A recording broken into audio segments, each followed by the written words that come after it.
Welcome, friends, to my daily diary. Pro-life leader Frank Pavone here. Glad to be with you to share with you what I did each day from Saturday, July 20th through Tuesday, July 23rd of 2024. What did I do? So Saturday the 20th, I was finally back at my office from a long trip. Now, I had spent 8 solid days at three back-to-back conferences, including the Republican National Convention, all of which, for those 8 days, included nonstop networking with people on my feet from morning to night. So it was a weekend here at the office, which included a little extra time just of rest and catching up. You know, you come back from these conferences, you got loads of business cards and notes and people to follow up with, people to email. So Saturday the 20th, I was in my office doing all that kind of thing. I actually started early in the morning with some getting a haircut downtown and also doing some shopping here in Titusville, Florida.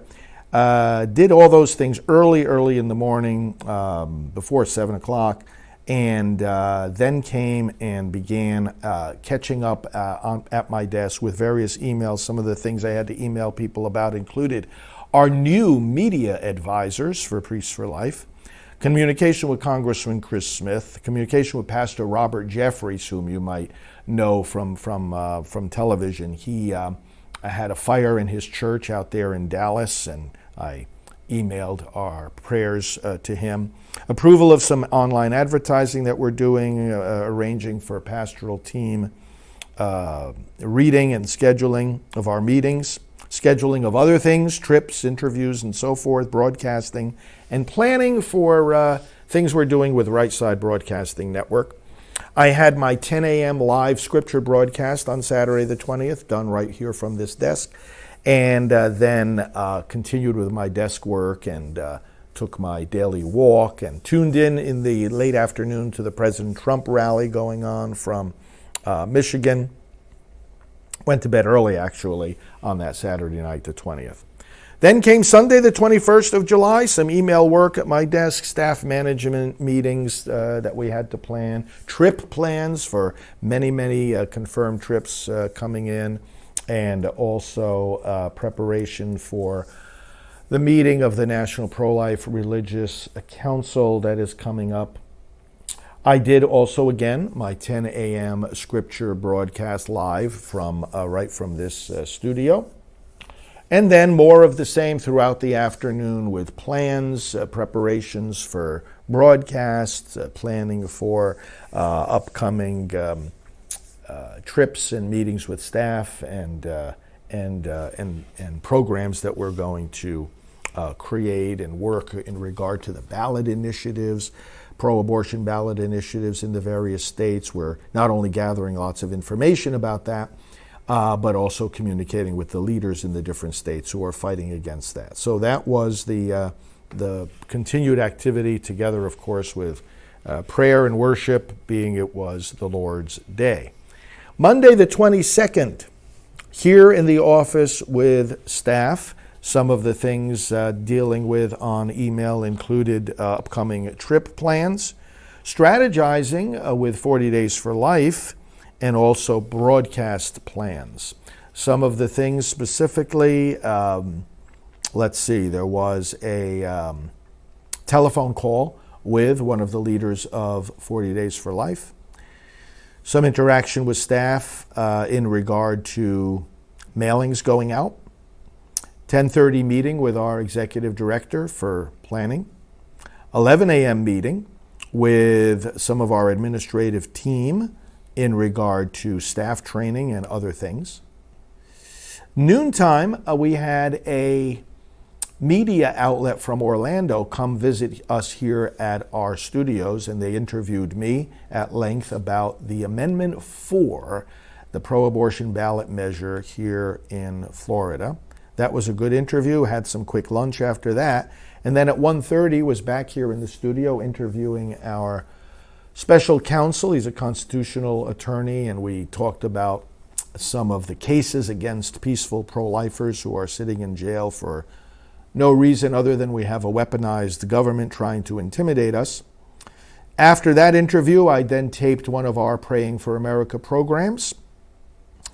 Then I did a little quick work at my desk and then came back in here that was at 2 o'clock, and then came back in here at 3 o'clock for an interview for about an hour with Mike Huckabee for his program. And that was really great. Two programs, really great conversations with him. And right after that, had a meeting with some of our executive team in regard to plans and upcoming projects. That was at 4 o'clock. And then I just continued at my desk after that the rest of the day, getting end-of-day updates from staff and doing more planning work. Tuesday, July 23rd, similar kind of day. Interacting with staff in the morning, getting some emails, attended to preparations for calls with pregnancy centers in regard to pro-abortion ballot measures in various states, preparation of the studio for various broadcasting, some communications regarding the pro-lifers who are in prison, communication regarding the medical diagrams of abortion that we rent from the Nucleus Company, tasks in regard to travels and upcoming trips and follow-up on past trips, updating voting information on our website, communicating with the staff who are responsible for that, organizing the speeches from the Republican convention, talking to staff who are doing that so that they can be more available to you to use for voter education, and also preparation of our newsletter. Those were some of the things taking my attention on emails as I did in the morning and at various times during the day. Had a meeting at 9 o'clock with some of our staff who handle website and products in our store. And then after that 9 o'clock meeting, another meeting with some of our website department in terms of plans and updates for that. At 10 o'clock, I did taped an hour-long podcast. I was a guest on the international podcast for 40 Days for Life. That went very well. And right when that finished at 11, I interviewed the senior advisor for the governor of Tennessee, a man by the name of John DeBerry, who was a Democrat, but then was literally pushed aside by his party because of his pro-life stance and ended up leaving the Democrat Party. Now he works for the Republican governor in Tennessee. John DeBerry, great witness, great testimony.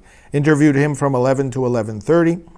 Then at 11:30, I had a meeting with our social media and studio team, doing some planning and updating with them from 11:30 to noon. At noon, I jumped onto a Zoom call with the Florida pregnancy centers. And this was an important call, again, dealing with Amendment 4, the pro-abortion amendment here in Florida, and talking with the pregnancy centers together with the leader of NIFLA, the National Institute of Family and Life Advocates. That's one of the main pregnancy center networks. So they organized this call, asked me to come on to help with it, and so we chatted with them for a good hour. Then I had a late lunch, welcomed a guest here into the studio from one of the Republican groups here in Florida, who was doing some taping as well. And then did some more work at my desk, had a 3 p.m. meeting with some of our staff, doing some planning for upcoming trips and projects. And then in the afternoon, a lot of desk work, getting updates from staff, etc.